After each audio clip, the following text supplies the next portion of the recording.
Item ಯಾವುದೇ ಇರಲಿ try ಮಾಡಿ ಆಚಿ ಚಿಕನ್ ಮಸಾಲಾ. ಇವತ್ತಿನ ಜೀ ಕನ್ನಡ ನ್ಯೂಸ್ ಡಿಎನ್ಎಯಲ್ಲಿ 3 ಸುದ್ದಿಗಳನ್ನು ವಿಶ್ಲೇಷಣೆ ಮಾಡ್ತಾ ಹೋಗೋಣ. ಮೊದಲ ಸುದ್ದಿ, ಧಾರವಾಡದ ಜಿಲ್ಲಾ ಪಂಚಾಯತ್ ಸದಸ್ಯ ಯೋಗೀಶ್ ಗೌಡ ಕೊಲೆ ಪ್ರಕರಣ. ಈ ಯೋಗೀಶ್ ಗೌಡ ಕೊಲೆ ಪ್ರಕರಣದಲ್ಲಿ ಇದೀಗ ಮಾಜಿ ಸಚಿವ ಹಾಲಿ ಶಾಸಕ ವಿನಯ್ ಕುಲಕರ್ಣಿಗೆ ಶಿಕ್ಷೆ ಪ್ರಕಟ ಆಗಿದೆ. ಜೀವಾವಧಿ ಶಿಕ್ಷೆಯನ್ನ ಜನಪ್ರತಿನಿಧಿಗಳ ನ್ಯಾಯಾಲಯ ವಿಧಿಸಿದೆ. ಹಾಗಾದರೆ ಏನೆಲ್ಲ ಬೆಳವಣಿಗೆಗಳಾಯಿತು?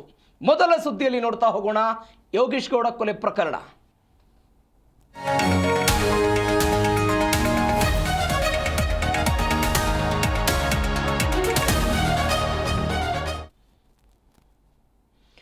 ನಮ್ಮಲ್ಲಿ ಅನೇಕ ಬಾರಿ ನಾವು ಮಾತನಾಡ್ತಾ ಇರ್ತೀವಿ, ಕಾನೂನಿನ ಮುಂದೆ ಅಧಿಕಾರ, ಅಂತಸ್ತಿಕೆ, ಶ್ರೀಮಂತಿಕೆ ಎಲ್ಲವೂ ಕೂಡ ನಗಣ್ಯ. ಕಾನೂನಿನ ಮುಂದೆ ಈ ದೇಶದ ಕಟ್ಟ ಕಡೆಯ ಪ್ರಜೆಯೂ ಸೇರಿದಂತೆ ಈ ದೇಶದ ಪ್ರಧಾನಿಯೂ ಕೂಡ ಎಲ್ಲರೂ ಕೂಡ ಸಮಾನರು. ಶಾಸಕರಾಗಿರಲಿ, ಸಚಿವರಾಗಿರಲಿ, ಪರಿಷತ್ ಸದಸ್ಯರಾಗಿರಲಿ, ಎಷ್ಟೇ ಅಂತಸ್ತು ಆಸ್ತಿಯನ್ನು ಹೊಂದಿರಲಿ, ಕೋಟ್ಯಾಧೀಶ ಆಗಿರಲಿ, ಏನೇ ಆಗಿರಲಿ, ಭಾರತದ ಸಂವಿಧಾನದ ಮುಂದೆ, ಭಾರತದ ಕಾನೂನಿನ ಮುಂದೆ ಎಲ್ಲರೂ ಕೂಡ ಸಮಾನರು. ಅದರ ಜೊತೆಗೆ ಒಂದು ಮಾತು ಹೇಳ್ತಾ ಇರ್ತೀವಿ, ಉಪ್ಪು ತಿಂದವ್ರು ನೀರು ಕುಡಿಬೇಕು ಅಂತ, ತಪ್ಪು ಮಾಡಿದವ್ರು ಶಿಕ್ಷೆ ಅನುಭವಿಸಬೇಕು ಅಂತ. ಎಲ್ಲಿ ಹೋಗ್ತಾರೆ? ಈ ಪ್ರಕರಣದಲ್ಲಿ ತನ್ನನ್ನು ತಾನು ರಕ್ಷಣೆ ಮಾಡಿಕೊಳ್ಳೋದಕ್ಕೆ, ತಾನು ಈ ಪ್ರಕರಣದಲ್ಲಿ ಇಲ್ಲ ಅಂತ ಹೇಳಿಕೊಳ್ಳೋದಕ್ಕೆ ವಿನಯ್ ಕುಲಕರ್ಣಿ ಯಾವೆಲ್ಲ ಪ್ರಹಸನಗಳನ್ನು ಮಾಡಿದ್ರು ಅನ್ನೋದನ್ನು ಇಡೀ ರಾಜ್ಯದ ಜನ ನೋಡಿದ್ದಾರೆ. ಧಾರವಾಡದ ಉಪನಗರ ಪೊಲೀಸ್ ಠಾಣೆಯ ಪೊಲೀಸರು ಸಲ್ಲಿಕೆ ಮಾಡಿದ್ದಂತಹ ಒಂದು ಚಾರ್ಜ್ ಶೀಟ್ನಲ್ಲಿ ಅವರನ್ನು ಹೇಗೆ ಮರೆಮಾಚಲಾಗಿತ್ತು, ಈ ಪ್ರಕರಣದಲ್ಲಿ ಅವರು ಇಲ್ಲವೇ ಇಲ್ಲ ಅನ್ನುವಂಥದ್ದನ್ನು ಅವರು ತೋರಿಸಿಕೊಡೋ ಪ್ರಯತ್ನ ಮಾಡಿದ್ರು. ಆದರೆ ಯಾವಾಗ 2019ರಲ್ಲಿ ಈ ಪ್ರಕರಣ CBIಗೆ ಹೋಯಿತು, CBI ಎಳೆ ಎಳೆಯಾಗಿ ಈ ಪ್ರಕರಣವನ್ನು ತನಿಖೆ ಮಾಡೋಕ್ಕೆ ಶುರುವಾಯಿತು. 2016 ಜೂನ್ 15ನೇ ತಾರೀಕಿಗೆ ಸಪ್ತಾಪುರದ ಉದಯ್ ಜಿಮ್ನಲ್ಲಿ ಬೆಳಗ್ಗೆ ವರ್ಕೌಟ್ ಮಾಡ್ತಾ ಇದ್ದಂಥ ಯೋಗೀಶ್ ಗೌಡ ಅವರ ಮೇಲೆ ಬರ್ಬರವಾದಂಥ ಹತ್ಯೆ ಆಗಿತ್ತು. ಕೇವಲ 1 ನಿಮಿಷದಲ್ಲಿ ಅವರನ್ನು ಸಾಯಿಸಲಾಗಿತ್ತು, ಕೊಲೆ ಆಗ್ಬಿಡ್ತು. ಅದಾದ ನಂತರ ಅವತ್ತು ಧಾರವಾಡ ಜಿಲ್ಲಾ ಉಸ್ತುವಾರಿ ಸಚಿವರಾಗಿದ್ದಂಥ ಇದೇ ವಿನಯ್ ಕುಲಕರ್ಣಿ ಈ ಪ್ರಕರಣದಲ್ಲಿ ಮರೆಮಾಚಿಕೊಳ್ಳೋದಕ್ಕೆ ಎಲ್ಲ ಪ್ರಯತ್ನವನ್ನು ಪಟ್ಟಿದ್ರು. ಅದಕ್ಕೆ ಪೊಲೀಸರು ಕೂಡ ರಕ್ಷಣೆಯಾಗಿ ನಿಂತಿದ್ರು. ಆದರೆ ಇವೆಲ್ಲವೂ ಕೂಡ ಇವತ್ತು ಹೋಗಿ ವಿನಯ್ ಕುಲಕರ್ಣಿ ಈ ಪ್ರಕರಣದ ಅಪರಾಧಿಯಾಗಿದ್ದಾರೆ. ಜೀವಾವಧಿ ಶಿಕ್ಷೆಯನ್ನು ಜನಪ್ರತಿನಿಧಿಗಳ ನ್ಯಾಯಾಲಯ ಕೊಟ್ಟಿದೆ. ವಿನಯ್ ಕುಲಕರ್ಣಿಗೆ ಜೀವಾವಧಿ ಶಿಕ್ಷೆ. ಏನೇನಾಯಿತು ಹಾಗಾದರೆ? ಏನು ಹೇಳ್ತು ಕೋರ್ಟ್?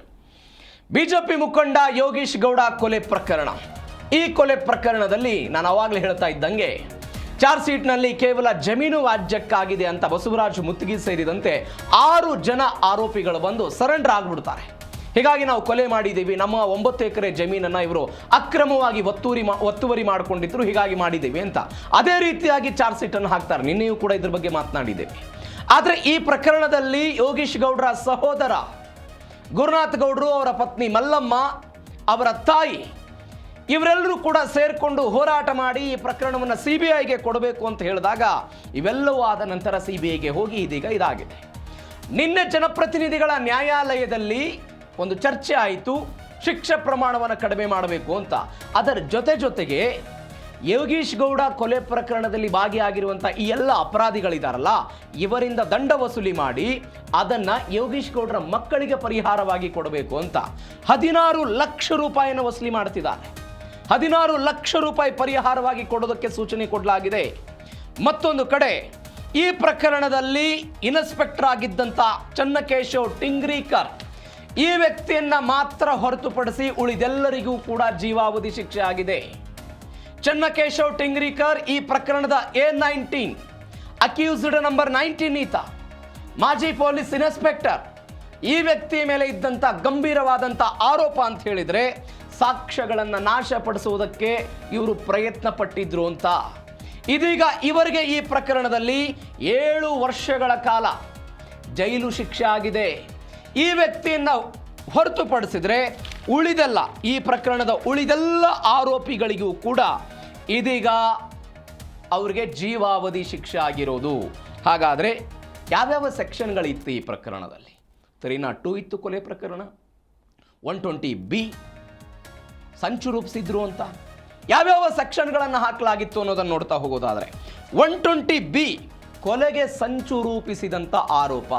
ಕೊಲೆಗೆ ಸಂಚು ರೂಪಿಸಿದ ಆರೋಪ ಇದೆಯಲ್ಲ, 120B ಇದೆಯಲ್ಲ, ಆ 120B ಈಕ್ವಲ್ ಟು 302. ನೀವು ಸಂಚು ರೂಪಿಸೋದು ಕೂಡ ಕೊಲೆಗೆ ಸಮಾನ ಅಂತ ಕಾನೂನು ಹೇಳುತ್ತೆ. ಇದಾಗಿತ್ತು, ಸಂಚು ರೂಪಿಸಿದ್ರು. ತಿಂಗಳಾನುಗಟ್ಟಲೆ ಸಭೆ ಮಾಡಿದ್ರು, ಹೇಗೆ ಯೋಗೀಶ್ ಗೌಡ ಅವರನ್ನು ಕೊಲೆ ಮಾಡಬೇಕು ಅಂತ. ಈ ಸಭೆಗಳಲ್ಲಿ ಪೊಲೀಸ್ ಅಧಿಕಾರಿಗಳು ಭಾಗವಹಿಸಿದ್ರಂತೆ ಅಂತೆಲ್ಲ ಹೇಳ್ತಾರೆ.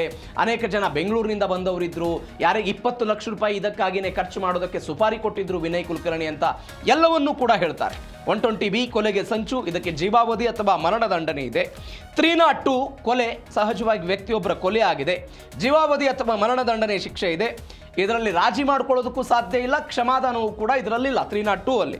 ಅದನ್ನು ನಾವು ಗಮನಿಸಬೇಕು. 143 ಕಾನೂನು ಬಾಹಿರವಾಗಿ ಸಭೆಗಳನ್ನು ಮಾಡೋದು, ಇದಕ್ಕೆ 6 ತಿಂಗಳ ಕಾಲ ಜೈಲು ಶಿಕ್ಷೆ ಇದೆ. 147 ಗಲಭೆ ಮಾಡೋದು, ಅಂದರೆ ಈ ರೀತಿಯಾಗಿ ಗಲಭೆ ಮಾಡೋದು 2 ವರ್ಷ ಜೈಲಿದೆ. 148 ಸೆಕ್ಷನ್ ಮಾರಕ ಆಯುಧಗಳೊಂದಿಗೆ ಗಲಭೆ ಮಾಡೋದು ಕೂಡ ಇದೆ ಇದರಲ್ಲಿ. ಇದರ ಜೊತೆಗೆ 149 ಇರೋದು. ಏನು 149? ಸಮಾನ ಉದ್ದೇಶ. ಏನಿತ್ತು ಈ ಸಮಾನ ಉದ್ದೇಶ ಈ ಪ್ರಕರಣದಲ್ಲಿ? ಯೋಗೀಶ್ ಗೌಡ್ರನ್ನ ಕೊಲೆ ಮಾಡೋದೇ ಈ ಪ್ರಕರಣದ ಸಮಾನ ಉದ್ದೇಶ ಆಗಿತ್ತು. ಎಲ್ಲ ಸೆಕ್ಷನ್ಗಳ ಅಡಿಯಲ್ಲಿಯೂ ಕೂಡ ಸಬರ್ಬನ್ ಪೊಲೀಸರು ಕಂಪ್ಲೇಂಟ್ ಅನ್ನು ಮಾಡ್ಕೊಂಡಿರಲಿಲ್ಲ, ಆದರೆ CBI ಮಾಡ್ಕೊಂಡಿತ್ತು. CBI ಸಲ್ಲಿಕೆ ಮಾಡಿದ್ದ ಚಾರ್ಜ್ ಶೀಟ್ನಲ್ಲಿ ಇದೆಲ್ಲವೂ ಇತ್ತು. What next? ಮುಂದಿನ ಹಾದಿ ಏನು ವಿನಯ್ ಕುಲಕರ್ಣಿಗೆ? ಕಾನೂನು ಹೋರಾಟ ಮಾಡಬೇಕು. ಜನಪ್ರತಿನಿಧಿಗಳ ನ್ಯಾಯಾಲಯ ಕೊಟ್ಟಂತಹ ತೀರ್ಪಿದು. ಈ ತೀರ್ಪನ್ನು ಪ್ರಶ್ನೆ ಮಾಡಿಕೊಂಡು ಹೈಕೋರ್ಟ್ಗೆ ಹೋಗೋದಕ್ಕೆ ಅವಕಾಶ ಇದೆ. ಅದರ ಜೊತೆಗೆ ಸುಪ್ರೀಂ ಕೋರ್ಟಿಗೂ ಕೂಡ ಹೋಗೋದಕ್ಕೆ ಅವಕಾಶ ಇದೆ. ಅದರಲ್ಲಿ ಯಾವ ಆಪ್ಷನ್ ಅನ್ನು ಅವರು ತೆಗೆದುಕೊಳ್ತಾರೆ ಅನ್ನೋದು ಸದ್ಯಕ್ಕಿರುವಂಥ ಪ್ರಶ್ನೆ. ಇದರ ಜೊತೆಗೆ ರಾಜಕೀಯವಾಗಿ ವಿನಯ್ ಕುಲಕರ್ಣಿ ಅವರಿಗೆ ಹಿನ್ನಡೆ. ಯಾಕೆ? ಈ ಪ್ರಕರಣದಲ್ಲಿ 2 ವರ್ಷಕ್ಕಿಂತ ಹೆಚ್ಚು ಜೈಲು ಶಿಕ್ಷೆ ಪ್ರಕಟ ಆಗಿರೋದ್ರಿಂದ 2 ವರ್ಷಕ್ಕಿಂತ ಹೆಚ್ಚು ಜೈಲು ಶಿಕ್ಷೆಗೆ ಒಳಗಾಗುವ ಸಂಸದ ಅಥವಾ ಶಾಸಕರು ಆ ಕ್ಷಣದಿಂದಲೇ ಅನರ್ಹಕ್ಕೆ ಒಳಗಾಗ್ತಾರೆ. 1951ರ ಜನಪ್ರತಿನಿಧಿಗಳ ಕಾಯ್ದೆಯ ಪ್ರಕಾರ ಶಾಸಕ, ವಿಧಾನಸಭೆಯ ಸದಸ್ಯರು ಅಥವಾ ಲೋಕಸಭೆಯ ಸದಸ್ಯರು ಶಿಕ್ಷೆ ಪ್ರಕಟವಾದ ಕ್ಷಣದಿಂದಲೇ ಅನರ್ಹತೆ ಜಾರಿಗೆ ಬರುತ್ತೆ. ಈ ಹಿಂದೆ ಒಂದು ಆಪ್ಷನ್ ಇತ್ತು ಅವರಿಗೆ. ನಾವು ಮೇಲ್ಹಂತದ ಕೋರ್ಟ್ಗಳಿಗೆ ಮೇಲ್ಮನವಿಯನ್ನು ಸಲ್ಲಿಕೆ ಮಾಡೋದಕ್ಕೆ 3 ತಿಂಗಳ ಕಾಲ ಅವಕಾಶ ಇತ್ತು. ಇದೀಗ ಅದೂ ಕೂಡ ಇಲ್ಲ. ಹೀಗಾಗಿ ಅವರ ಶಾಸಕ ಸ್ಥಾನ ಅನರ್ಹಗೊಳ್ತಾ ಇದೆ. ಹಾಗಾದರೆ ಈ ಪ್ರಕರಣದ 19 ಆರೋಪಿಗಳು ಯಾರ್ಯಾರು? ನಿನ್ನೆಯೂ ಕೂಡ ನೋಡಿದ್ರು. A1 ಒನ್ಸ್ ಅಗೇನ್ ಬಸವರಾಜ್ ಮುತ್ತಿಗೆ ಇದ್ದಾರೆ. ಮಾಪಿ ಸಾಕ್ಷಿ ಇವರು ಏನೇನಾಗಿತ್ತು, ಏನು ಎತ್ತ ಅನ್ನೋದ್ರ ಬಗ್ಗೆ CBI ಮುಂದೆ ವಿವರವಾಗಿ ಕೊಟ್ಟಂತ ಈ ವ್ಯಕ್ತಿ ಈ ಪ್ರಕರಣದಲ್ಲಿ ಎಂಟ್ರಿ ಆಗದೆ ಹೋಗಿದ್ರೆ ಈ ಇಡೀ ಪ್ರಕರಣವೇ ಮುಗಿದು ಹೋಗ್ಬಿಡುವಂಥ ಸಾಧ್ಯತೆ ಇತ್ತು. ಹೀಗಾಗಿ ಭಾರಿ ಇಂಪಾರ್ಟೆಂಟ್ ಆದಂತಹ ವ್ಯಕ್ತಿ ಮಾಪಿ ಸಾಕ್ಷಿಯಾಗಿ ಬಂದರು. ಅಪ್ರೂವರ್ ಆಗಿ ಎಲ್ಲವನ್ನು ಕೂಡ ಹೇಳಿದವರು. A2 ವಿಕ್ರಮ್, A3 ಕೀರ್ತಿ Kumar, A4 Sandeep, A5 Vinayak, A6 Mahabaleshwar, Santosh, Dinesh, Ashwath, Sunil KS, ನಜರ್ Ahmed, ಶಹನ್ವಾಜ್, Nutan, Harshit, Vinay Kulkarni.